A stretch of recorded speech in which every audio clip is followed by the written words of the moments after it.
Buenos días, tardes o noches. Mi nombre es Daniela Estrafón, alumna de octavo semestre de la licenciatura en Estudios Latinoamericanos. Estamos a punto de escuchar a estudiantes que han cursado la materia optativa de los usos públicos de la historia, 2.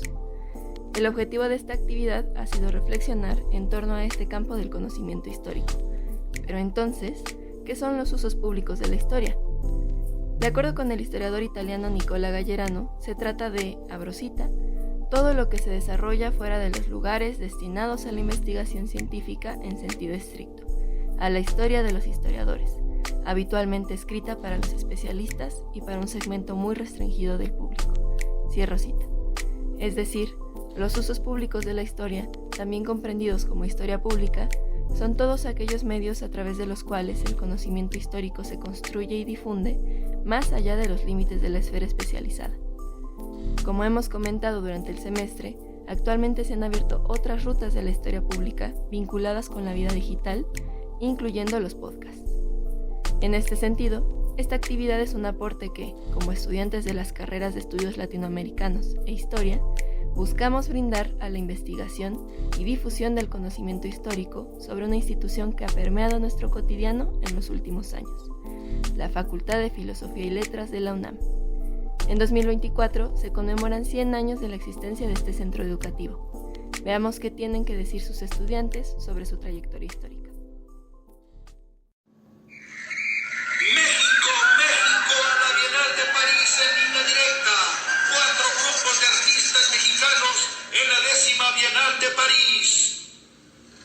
Los reuní a los miembros de estos grupos y les dije, es muy importante esta bienal.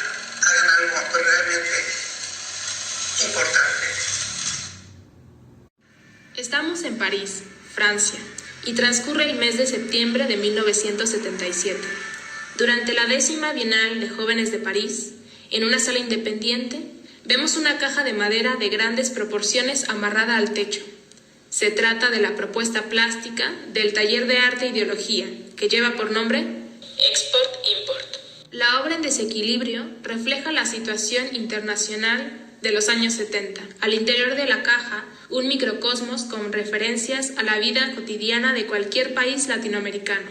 Adosado al muro frontal, un escaparate con íconos mortuorios complejos, con trofeos deportivos y figuras heroicas que recuerdan al Tzompantli. Hay también una Virgen de Guadalupe, accionada con un mecanismo igual al de los juguetes populares articulados. No vive nadie dentro, pero pareciera el hogar marginal de un campesino, o quizá el de un obrero. La polisemia de los signos en los objetos ahí resguardados trae a nuestros imaginarios contextos de explotación, de colonialismo, de tradiciones populares caracterizadas por sincretismos religiosos, en una tierra pobre, de algún país tercermundista, como se nombraba en aquellos años. La estructura, a la que podemos entrar y salir con libertad, con sus muros y cajones de empaque, entre sus formas y sus contenidos, reta al espectador a generar conexiones discursivas entre lo que se ve, se habita y se transita corporalmente, y lo que, dialécticamente, se comprende para los americanos y europeos cuando se habla de exportar, importar. Export, import. Hay también una película llamada 9 metros 15, cuyo título refiere a la distancia reglamentaria a la que se coloca una barrera de jugadores para dificultar el gol cuando se produce un tiro de castigo dictado por el árbitro. La película, como testimonio vivo de la significación ideológica del fútbol en México, vitaliza los demás objetos de la proposición. Por si fuera poco, el Taller de Arte e Ideología presenta también una vaca móvil con ruedas, que puede ser paseada arbitrariamente por el público.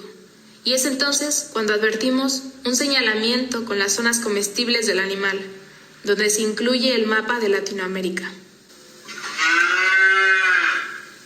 Mi nombre es Andrea Melchor Flores, estudiante del Colegio de Estudios Latinoamericanos en la Facultad de Filosofía y Letras de la UNAM.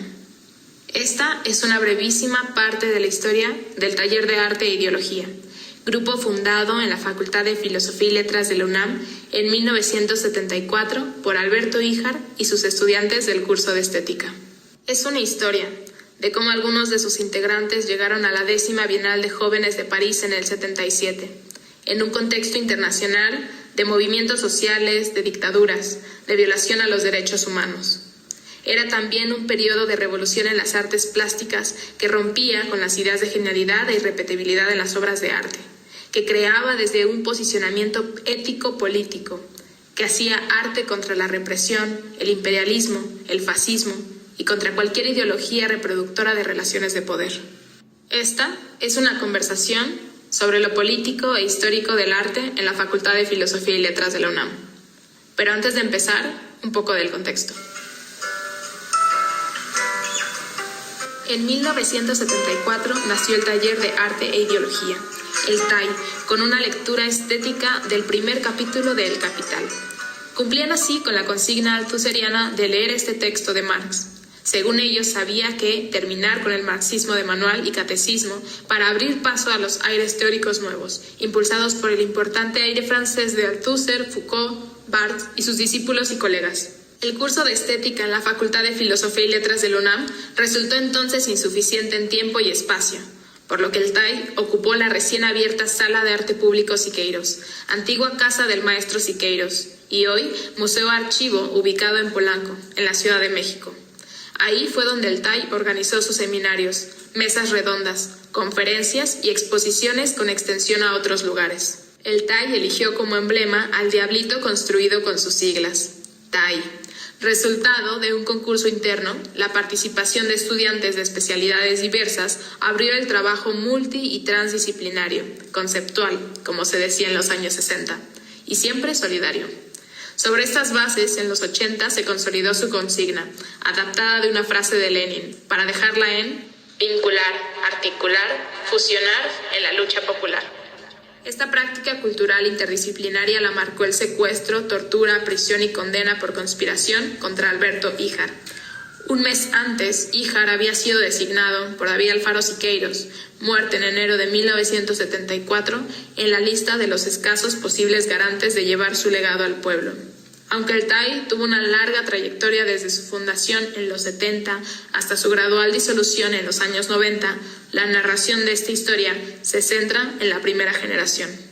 Algunos de sus integrantes fueron Luis Acevedo, pasante de Ciencias de la Comunicación y colaborador en la revista Sucesos para Todos. Armando Castellanos, pasante de Filosofía de la UNAM, profesor de la Escuela de Teatro del Instituto Nacional de Bellas Artes y de la Esmeralda, así como profesor de Restauración del Instituto Nacional de Antropología e Historia. Ana María Escalera, pasante de Filosofía de la UNAM y profesora de la Escuela de Teatro de Limba. Adriana Contreras, artista visual, estudiante en el Centro Universitario de Estudios Cinematográficos de la UNAM. Andrés de Luna, pasante de Ciencias de la Comunicación de la UNAM y crítico de cine en la revista Otro Cine. Ana Cecilia Lascano, maestra en Historia del Arte por la Universidad Iberoamericana, estudiante de la Maestría de Sociología en la UNAM, profesora del Colegio de Ciencias y Humanidades y encargada del Archivo Siqueiros. Morris Avariego, ingeniero y diseñador. Atilio Tuis, pintor y diseñador argentino. Felipe Leal, entonces artista plástico y estudiante de arquitectura.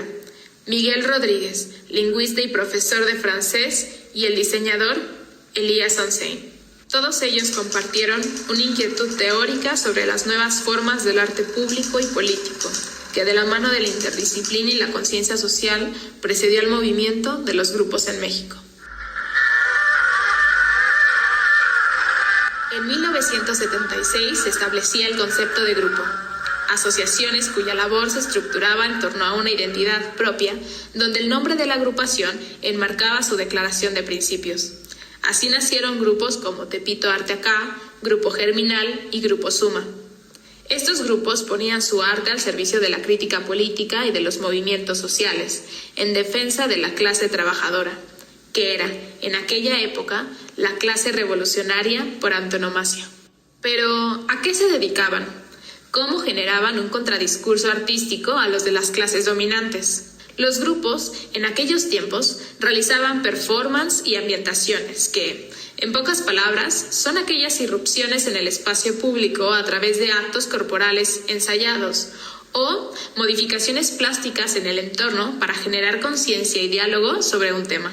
Las producciones artísticas de los grupos hacían implícitamente una crítica al sistema capitalista y los circuitos convencionales del arte, como museos, galerías, colecciones privadas, entre otras instituciones oficiales. De ahí que su manera de hacer arte fuera mediante el trabajo comunitario insertado directamente en las luchas populares. Además de la performance y las ambientaciones, su principal contribución artística hacia estos sectores sociales fue la producción colectiva de mantas de protesta, banderolas, volantes, carteles, pintas en muros y banquetas, periódicos murales pegados en colonias populares, sindicatos y escuelas para ser leídos por las y los transeúntes, así como obra gráfica de contenido político, hechos con formas de impresión de bajo costo que permitían su masiva distribución. Eran tiempos de mucha politización, cuando desde la academia, los sindicatos y los movimientos populares se seguía y se analizaba la situación política nacional e internacional. El caso latinoamericano cobró mayor relevancia con la ola de exiliados que llegaron a México, provenientes de países como Chile, Argentina, Uruguay y Nicaragua, que huían de sus países a raíz de las persecuciones políticas mediadas por las dictaduras. En esta coyuntura de los grupos y las dictaduras militares a lo largo del continente, se aproximaba la 10ª Bienal de Jóvenes de París, que se llevaría a cabo en septiembre de 1977. Entonces me nombraron por México la delegada para la Bienal de París. Y lo que me pedían era que enviara yo a 6 artistas menores de 35 años. Y yo me puse a pensar, ¿cómo que 6 artistas en esta enorme ciudad, esta enorme república con tantos talentos? ¿De dónde voy a sacar 6? La voz que acabamos de escuchar es la de Helen Escobedo, artista plástica con importantes obras en escultura, arquitectura, instalación, en arte terrestre y ambiental, así como en diseño. Fue directora de 3 instituciones principales: el Museo de Arte Moderno, el MAM, el Instituto de Investigaciones Estéticas en la UNAM y, en la década de los 70, el Museo Universitario de Ciencias y Artes, el MUCA. Mi primera idea era nombrar a 6 colegas, que cada uno escogiera uno, que no fuera una selección mía que me parecía horroroso. Y luego, como ya conocía yo a los grupos, se me ocurrió, se me prendió el foco. Dije, ¿y qué tal que en vez de mandar 6 artistas individuales, mando a 6 grupos ya formados? Porque ya estaban formados. Gracias a la labor de Helen Escobedo, es como participaron en la Bienal 4 grupos mexicanos: el Grupo Tetraedro, el Grupo Suma, el Grupo Proceso Pentágono y el TAI, Taller de Arte e Ideología. Sin embargo, lograr que los 4 grupos participaran, con sus más de 30 integrantes, fue todo un reto. La Bienal contemplaba la participación de 6 artistas individuales con sus respectivas obras, modelo que no solo propone un tipo específico de representatividad, sino que también nos habla de los modelos convencionales en las prácticas artísticas, sobre la idea del genio creador y sus obras, objetos incapaces de romper con la tradición del arte burgués. En palabras de Helen, esta empezó a causarle problemas con su coordinador en Uruguay cuando se enteró de los grupos y le interrogó al respecto. Pues se me echaron un poco en contra porque como que no se valía. Yo le dije, sí se vale, va una obra por ella.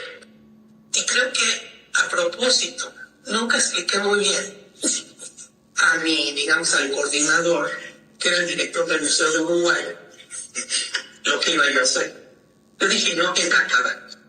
Escobedo habla de Ángel Kallenberg, en ese entonces director del Museo Nacional de Artes Plásticas de Montevideo, quien fue nombrado coordinador de la sección latinoamericana para esa edición por la Comisión Internacional de la Bienal. Su responsabilidad como coordinador consistía en recibir en Montevideo toda la obra de los artistas jóvenes latinoamericanos, aún la de aquellos que residieran en París. En la revista Los Universitarios se publica en junio de 1977 un artículo donde se cronologiza la participación de los grupos en la Bienal. Ahí se lee: En los primeros días del año de 1977, los miembros de los 4 grupos mexicanos tuvieron noticias de que la Bienal tenía proyectado destinar un salón especial para la producción latinoamericana, acompañada de un catálogo para la misma sección, donde se incluirían artistas representantes de los países latinoamericanos, entre los que figuraban México, Puerto Rico, Nicaragua, Brasil, Bolivia, Paraguay, Chile, Uruguay, entre otros. Para los grupos mexicanos, la organización de la Bienal comenzó a generar conflictos de orden teórico. ¿Es posible englobar las producciones de la juventud latinoamericana que se producen en realidades nacionales tan diversas?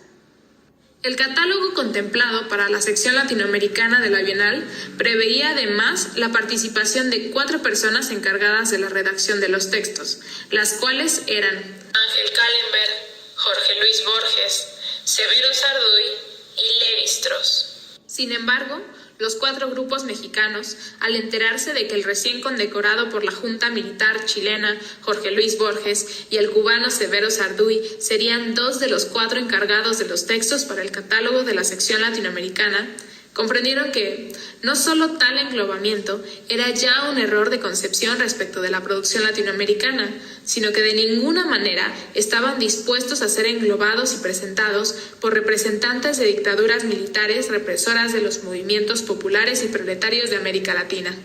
Era un evento importante. Sería la primera vez que las producciones colectivas se darían a conocer en el mundo de la plástica. Un espacio y momento para que las agrupaciones redefinieran su estética y asumieran su posicionamiento crítico. El 4 de febrero se realizó un encuentro con el grupo Suma para discutir las posibilidades de desarrollo de las artes visuales y su participación en la próxima Bienal de París. Los grupos mexicanos se cuestionaron si continuar en la Bienal o rehusarse a participar, pues no estaban de acuerdo con los criterios de selección y de museografía establecidos para la sección América Latina, con la intención de omitir la mención del contexto político de cada país para poder así respetabilizar a los gobiernos militares. En solidaridad con los artistas, los intelectuales perseguidos, torturados y asesinados por los regímenes fascistas, declararon en los medios: no estamos dispuestos a ser incluidos ni museográfica ni etnográficamente en la totalidad latinoamericana. Georges Buday, el delegado general de la Bienal, respondió a los 4 grupos reiterando las condiciones de participación en una sola sección organizada por Ángel Callenberg y con la correspondiente presentación única en el catálogo, y señaló: la Bienal es una manifestación artística y no política. Después de pensar y conversarlo en conjunto, los grupos decidieron participar, pero de manera independiente. Gracias a un apoyo económico del INBA, publicaron un contracatálogo donde aparecen textos explicativos junto con una presentación de cada grupo. Los encargados de ese contracatálogo fueron finalmente Gabriel García Márquez, reconocido escritor colombiano y futuro Premio Nobel de Literatura en 1982. Alejandro Vídker, historiador chileno refugiado en México en esos años, y el profesor y académico de la UNAM, heredero del legado teórico de David Alfaro Siqueiros y fundador del taller de arte e ideología, Alberto Híjar. Durante la Bienal, las obras de los grupos ocuparon un espacio independiente. Se organizaron mesas redondas, conferencias y reuniones de artistas de varios países en las que los grupos exponían sus propias concepciones artísticas y culturales. Más tarde, los artistas llamarían a las imposiciones del comité organizador como el complot de la Bienal. Al respecto, me parece notable lo que García Márquez escribió en su contracatálogo. En estos tiempos aciagos de nuestro continente, donde el fascismo avanza con pasos de animal grande, no se puede hacer nada que no sea político, de todos modos. La vida nos ha enseñado que todo el que se confianza político no es más que un reaccionario al acecho de su mejor ocasión. Estos pintores sabios, además de jóvenes, consideraron que no participar en la Bienal tenía 2 lados negativos. Uno era dejarle todo el campo libre al adversario para que se despachara con la cuchara grande. Otro era fomentar la idea injusta de que todos los pintores que participan en el certamen están al servicio del fascismo en América Latina. de modo que su decisión final me parece correcta.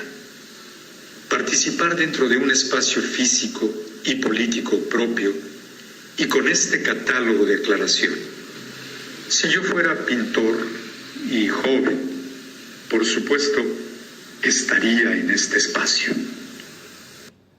La historia de los grupos mexicanos en París continúa su regreso, convocados para la exposición de sus trabajos.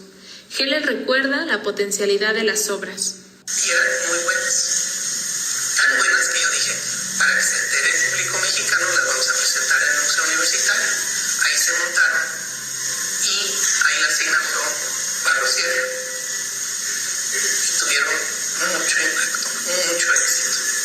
Miguel Ángel Esquivel, actual investigador y profesor de Estética e Historia del Arte en América Latina en el Colegio de Estudios Latinoamericanos y de posgrado en la Facultad de Filosofía de la UNAM, nos comparte. La experiencia de la 10ª Bienal de París es muy importante para la historia del arte contemporáneo de América Latina y de México. La recepción que existió en París de las diferentes agrupaciones de América Latina y de México fue muy exitosa. En París mismo se lograron vinculaciones y articulaciones con las agrupaciones de jóvenes de diferentes países de Europa que participaban igualmente, pero el valor principal de esta experiencia radica en la fortuna de convocatoria que siguió en México y que propiamente fue el logro de la constitución del Frente Mexicano de Trabajadores de la Cultura.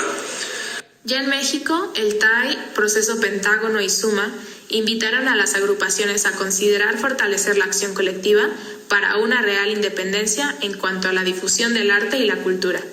Es así como el 18 de enero de 1978 se creó el Frente Mexicano de Grupos Trabajadores de la Cultura, el FMGTC, integrado por 14 asociaciones culturales, entre las cuales estaban el Colectivo, Germinal, el Taco de la Perra Brava, Mira, Proceso Pentágono, el TAI, el TIP de Morelia y Suma. Unidos los diversos grupos, sus artistas se transformaron entonces en Trabajadores de la Cultura, cuya acción e intervención artístico-política consistió en 1. El análisis crítico de ciertos actos culturales. 2. La planificación de la producción destinada a manifestaciones populares o políticas. Y 3. La organización de exposiciones. El texto que Alberto Híjar escribió en el periódico El Día por entonces se llama Agruparse o Morir. Luego de varias décadas, ese artículo, con ese título elocuente, parece ser que solamente es una consigna. En realidad es un título que viene a ser la crónica del éxito, de la presencia y de articulación y vinculación de estos grupos.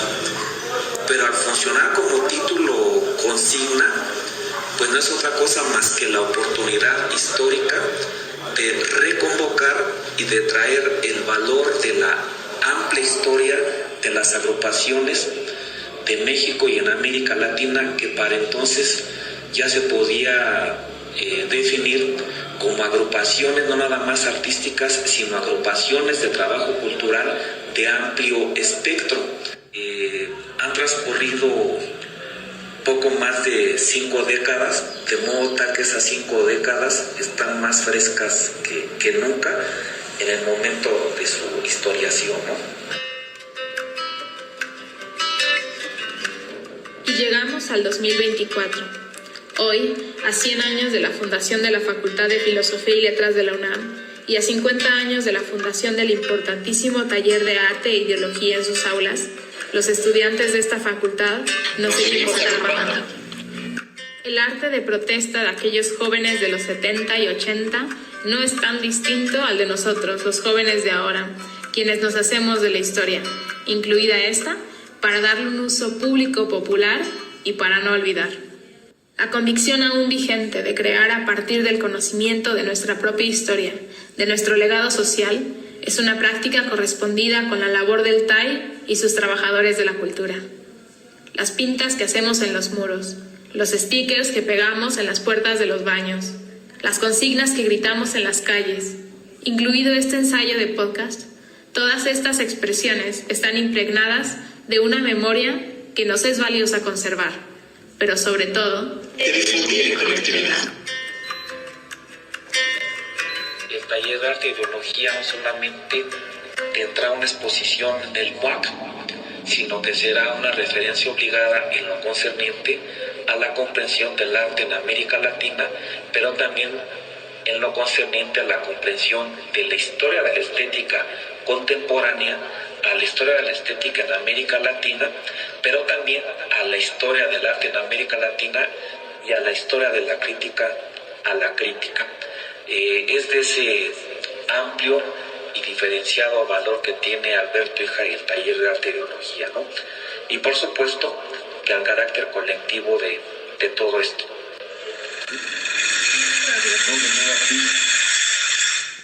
Mi nombre es Sandra Melchor Flores. Muchas gracias por llegar hasta acá y permitirme contarte esta historia. Por favor, no te pierdas las voces de mis compañeros historiando la facultad en sus respectivos episodios. Agradezco enormemente la participación para este podcast de Miguel Ángel Esquivel Bustamante, especialista en el tema de los grupos en México e integrante del taller de arte e ideología, y por quien tuve acceso a la mayoría del material. Del mismo modo, agradezco al maestro Alberto Híjar por su importante labor como historiador del TAI y de la historia del arte en México. Sin las fuentes documentales que Alberto Híjar ha hecho por más de 5 décadas para conservar esta memoria, que es la de los grupos, este podcast no sería posible. Agradezco también a David Melchor, Sergio Cárdenas, Enrique Velasco por prestar sus voces, y a Nopal, Axel, Meli, Antonio, Ashkaná, mis amigos, a la doctora Jenny Cristina Sánchez, titular del curso de Usos Públicos de la Historia, y a todos mis compañeros por su acompañamiento y profesionalismo. A continuación, las principales fuentes empleadas en este material. Agruparse a morir, de Alberto Híjar, en el suplemento dominical de El Día, El Gallo Ilustrado, 17 de julio de 1977. 4 grupos de artistas mexicanos en la Bienal de París, en Los Universitarios, número 97-98, junio de 1977. De los grupos Los Individuos, publicado por el INBA en 1985. Frentes, Coaliciones y Talleres, Grupos Visuales en México en el siglo XX, publicado en el 2007. Y el catálogo publicado por el INBA en 1977, Grupo Proceso Pentágono, Grupo Suma, Grupo Tetraedro, Taller de Arte e Ideología, 10ª Bienal de París. Tradicionalmente, los usos públicos de la historia han respondido a los intereses de sujetos que ocupan posiciones de poder. La búsqueda de la unidad nacional, la homogenización de un discurso, la consolidación de una memoria histórica, fueron los principales objetivos de la historia pública. Sin embargo, con el paso de los años, los nuevos debates en la historiografía y el despliegue de los medios de comunicación y las tecnologías han promovido nuevas estrategias de acercamiento al pasado, esto es, formas alternativas de apropiarse de la historia. De esta manera, las herramientas de los usos públicos de la historia, otrora destinados a la narrativa oficial, ahora son usados por organizaciones desde abajo para construir contranarrativas. Esto lo vemos manifestado en los anti- y contramonumentos, en la consolidación de efemérides que retoman memorias populares o en las propuestas de museos comunitarios, por mencionar algunos ejemplos. Esto evidencia la apropiación y resignificación que la gente común puede hacer de la historia. Precisamente ese fue el reto que, como profesora de la asignatura de temas selectos de historia del Colegio de Estudios Latinoamericanos, le planteé a los estudiantes inscritos que encontraran un tema y construyeran un relato que sumara a la conmemoración del centenario de la Facultad de Filosofía y Letras. Soy Cristina Sánchez Parra y espero que estas breves narrativas hayan suscitado reflexiones y aportado a la polifonía de una historia que debe contarse desde la diversidad que nos caracteriza como facultad.